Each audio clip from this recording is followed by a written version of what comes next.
Salut tout le monde, mon nom est Svenir et bienvenue sur ma chaîne Svenir Animation.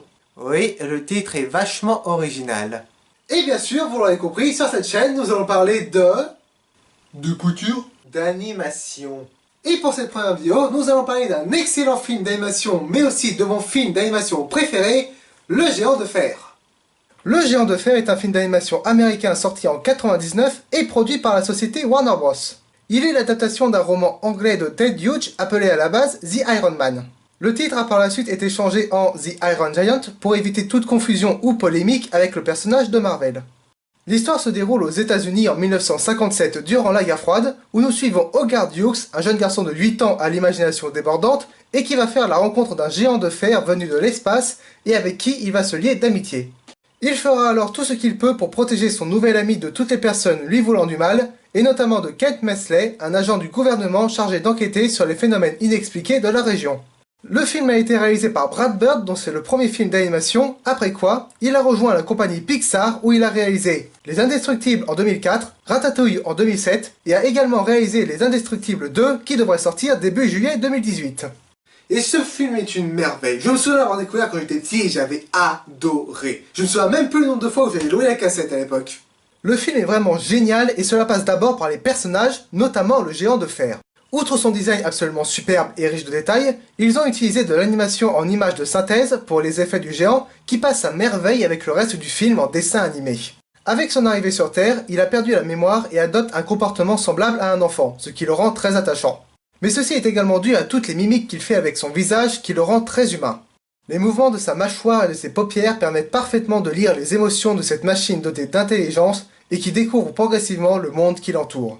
Hogarth est lui aussi un personnage bien traité et intéressant, et vivant une histoire absolument extraordinaire. Mais c'est surtout le lien qu'il entretient avec le géant qui est intéressant, car c'est Hogarth qui agira comme un grand frère pour celui-ci, en lui enseignant tout ce qu'il sait et en le mettant sur le droit chemin. Kent Messley est d'ailleurs lui aussi un personnage bien géré. Membre du gouvernement, il est une bonne représentation des États-Unis de l'époque, méfiant et suspicieux en permanence. Il est assez symbolique de la paranoïa des États-Unis, qui après la Seconde Guerre mondiale, était la nation la plus puissante et qui était enviée par toutes les autres. Cela se voit surtout lorsqu'il pique ses crises de rage et lors de la discussion qu'il a avec Hogarth. Enfin, on peut également noter le personnage de Dean McCubbin, un ferrailleur passionné par l'art et réalisant toutes sortes de sculptures avec les morceaux de ferraille, que Hogarth avait rencontré dans le restaurant de sa mère, et qu'il croisera de nouveau quand il se fera surprendre avec le géant dans sa ferraillerie.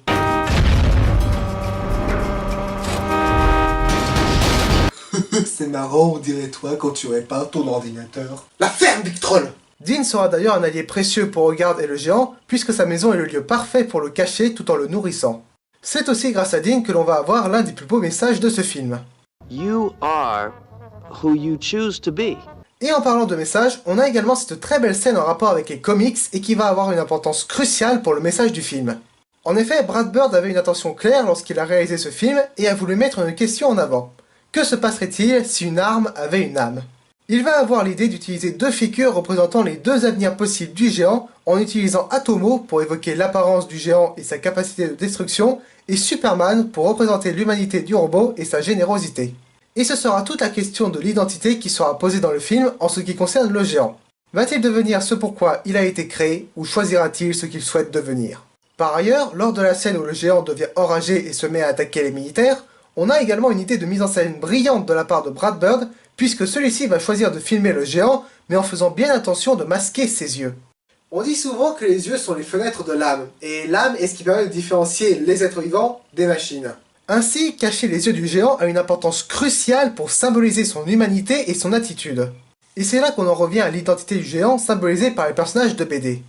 Lorsqu'il est fou de rage, la caméra va être centrée sur les armes qu'il déploie et va éloigner les yeux du centre du cadre au fur et à mesure que de nouvelles armes apparaissent, indiquant qu'il perd son humanité et devient une machine semant le chaos. Les yeux finiront d'ailleurs par complètement disparaître et il ne sera alors plus qu'un robot destructeur exactement comme Atomo. Il n'a plus aucune humanité et n'est plus qu'une gigantesque arme. Mais lorsqu'Hogarth intervient, les yeux du géant sont de nouveau visibles, ce qui prouve que son humanité est toujours présente au fond de lui. Et quand Hogarth essaye de le raisonner, la caméra se recentre sur les yeux du géant en effectuant un léger zoom dessus, montrant que son humanité réapparaît jusqu'à complètement revenir. On a également ce discours de Hogarth lorsqu'il remontera le moral au géant, après que ceux-ci aient vu un cerf se faire tuer par des chasseurs, en lui expliquant que celui-ci possède une âme qui continuera d'exister après sa mort. Et avoir un discours aussi beau et aussi fort prononcé par un enfant m'impressionne au plus haut point. D'être capable d'aborder un sujet aussi difficile que la mort pour un public aussi jeune, je trouve ça très osé, mais aussi magnifique. Il existe d'ailleurs un deuxième sens de lecture au film, mais cette fois-ci plus orienté pour les adultes. En effet, tout le film est une critique de la guerre, et plus particulièrement de la guerre froide. Je rappelle que le film se déroule en 1957, en plein durant celle-ci, et de nombreux plans du film ont bien été travaillés en ce sens. Par exemple, au début du film, quand Hogarth se dirige dans la forêt, on a un plan sur une BD où on peut lire le titre « La menace rouge ».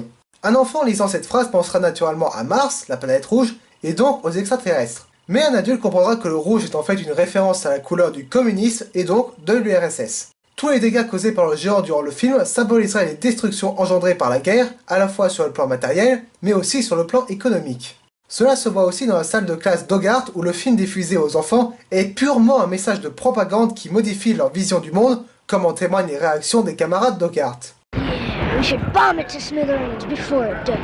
D'ailleurs, en parlant de propagande, on peut revenir sur la scène des BD qui appuie encore plus cette hypothèse. En effet, les comics à l'époque ont beaucoup été utilisés pour la propagande chez le jeune public, l'exemple le plus parlant est sans aucun doute Captain America. Ce super-héros courageux portant fièrement les couleurs de l'Amérique et luttant contre le nazisme était un symbole important durant la Seconde Guerre mondiale. Et par la suite, beaucoup d'autres héros ont eu droit au même traitement durant la guerre froide et la lutte contre le communisme. Et tout le comportement de Mansley ainsi que son discours à destination d'Hogarth appondent également dans ce sens. But who built it? The Russians, the Chinese, Martians, Canadians? I don't care! Le film glisse également quelques clins d'œil, notamment à Ted Hughes, l'homme à l'origine du roman. Vous l'aurez peut-être remarqué, mais le nom de famille de notre héros est le même que celui de l'écrivain. Hughes. Annie Hughes. And this is my son, Hogarth. Autre détail, beaucoup plus discret et même un peu tiré par les cheveux, mais dans cette scène, on peut apercevoir une photo du père de Hogarth et qui semble montrer qu'il était pilote de chasse pour l'armée. Et il s'avère que le père de Ted Hughes a fait partie du régiment de fusiliers du Lancashire durant la Première Guerre mondiale. Tout ceci permet de rendre un hommage absolument sublime à cet homme décédé en octobre 98, soit 10 mois avant la sortie du film au cinéma. Et c'est là que le film devient excellent, car il est tout aussi appréciable pour les enfants que pour les adultes. Ce n'est pas qu'un simple divertissement destiné à amuser les gamins, c'est un film intelligent et réfléchi qui traite de plusieurs sujets matures destinés à les faire grandir. Le film arrive donc à faire réfléchir les enfants tout en faisant office de divertissement, notamment grâce à un humour réussi et bien dosé, surtout dans les scènes où on voit nos deux héros réunis.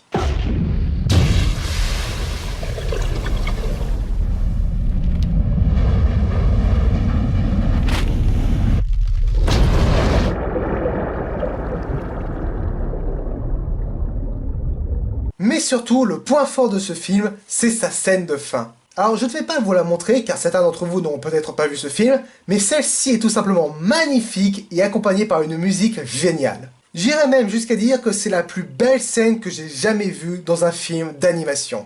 D'autant qu'elle met parfaitement en application le message que Dean a voulu transmettre à Hogarth. Au moment où le géant doit faire un choix difficile, il a accepté le choix qu'a fait son ami et ne l'a pas arrêté car il ne devait pas le faire et personne n'avait le droit de le faire. C'est à chacun d'entre nous de choisir le chemin que nous voulons parcourir. Personne n'a le droit de s'interposer ou de nous empêcher de devenir la personne que l'on aspire à être, avec l'idée de devenir quelqu'un de bien, ce à quoi renvoie l'image de Superman. Et un message aussi beau dans un film pour enfants est la preuve ultime que Le Géant de Fer est un excellent film. Ouais, c'est bon, on a compris, ce film est absolument parfait, c'est le meilleur film de tous les temps. J'irais pas non plus dire parfait en fait. Même si le film est d'excellente qualité, il possède également quelques défauts en termes de cohérence, même s'il ne s'agit que de petits détails. Par exemple, il est difficile de comprendre comment le géant a réussi à ne pas se faire repérer dans la forêt, malgré le bruit énorme qu'il fait en marchant, ainsi que les dégâts qu'il fait à toute la forêt et qui permettraient de suivre sa piste. C'est encore plus vrai lorsque celui-ci dévore la voiture de Mansley, alors qu'il est littéralement à une dizaine de mètres de lui. Aussi, durant la scène de la centrale, pourquoi le géant a-t-il bougé seulement au moment où Hogarth arrive devant la centrale et pas avant? Le film possède aussi quelques faux raccords. Par exemple, quand Hogarth fuit le géant, il a traversé une forêt très touffue et se cogne contre une branche d'arbre. Or, sur le plan d'après, il n'y a aucun arbre au-dessus de Hogarth qui explique le coup qu'il a reçu, et si on regarde l'arrière, il est complètement dégagé alors que le géant détruisait des branches il y a quelques secondes.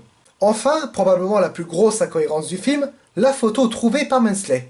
Lorsqu'il découvre le géant dans la Ferrari et que Dean leur donne une explication, Mansley y croit dur comme fer. Comme faire. Comme faire. Genre de fer. Vous avez compris? Franchement, faut que t'arrêtes de faire des blagues, mec. Je t'emmerde, Big Troll. Bref. Menzel croit à ce moment que l'histoire d'Hogarth et Dean est vraie, et que le géant n'est en fait qu'une sculpture réalisée par Dean.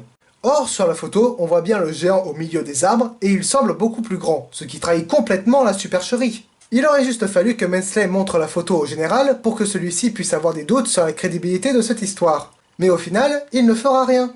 Le film n'est donc pas à proprement dit parfait, mais ses quelques défauts sont tellement insignifiants qu'il n'impactent en rien sa qualité. Ce film est incroyable. Peu importe le nombre de fois que je le vois, c'est toujours un plaisir de le regarder. Il est parfaitement réalisé. Il est tellement riche et profond qu'il est un indispensable à visionner pour tout fan d'animation, mais même pour tout le monde vu les messages que l'on peut en tirer. Un film vraiment excellent qui traite les enfants comme des adultes et qui est à la fois drôle et fascinant. Hélas, le film s'est complètement planté à sa sortie en salle. Le film a été produit avec un budget qui varie un peu entre les sources, mais qui est estimé à environ 80 millions de dollars, et au final, il ne rapportera que 30 millions de dollars. La faute, pas à la qualité du film, ni à l'appréciation du public, le film ayant reçu de très bonnes notes à l'époque, mais à une absence quasi totale de promotion. Du coup, quand le film est sorti en salle, personne n'était au courant et n'est allé le voir. Et je trouve ça vraiment dommage qu'un film pareil soit pratiquement inconnu et n'ait pas fonctionné, alors que d'autres films d'une qualité largement inférieure, pour ne pas dire médiocre, ont été de bons succès au box-office. Aujourd'hui, Le Géant de Fer a regagné en popularité, et c'est une excellente chose, mais c'est triste de se dire que des films aussi géniaux soient aussi peu connus, sous prétexte que des gens se disent que c'est un film d'animation, et que c'est juste destiné aux enfants, avec le sous-entendu que ce n'est donc pas intelligent. Mais je suis totalement contre. Les films d'animation sont de superbes films, bien plus réfléchis qu'on ne le pense, et Le Géant de Fer est un excellent exemple de film d'animation à voir et revoir, aussi bien pour les petits et les grands. Le Géant de Fer est un chef-d'œuvre, et à mes yeux, il sera toujours un monument du cinéma d'animation. Voilà, c'était mon avis sur Le Géant de Fer. Merci à tous d'avoir suivi cette vidéo. N'oubliez pas que vous pouvez me retrouver sur Twitter, mais vous pouvez aussi vous abonner à la chaîne ou encore partager la vidéo. Vous pouvez également aller dans les commentaires de la vidéo afin de proposer le film dont vous voudriez que je parle. Et il ne me reste plus qu'à vous dire à la prochaine tout le monde. Ciao!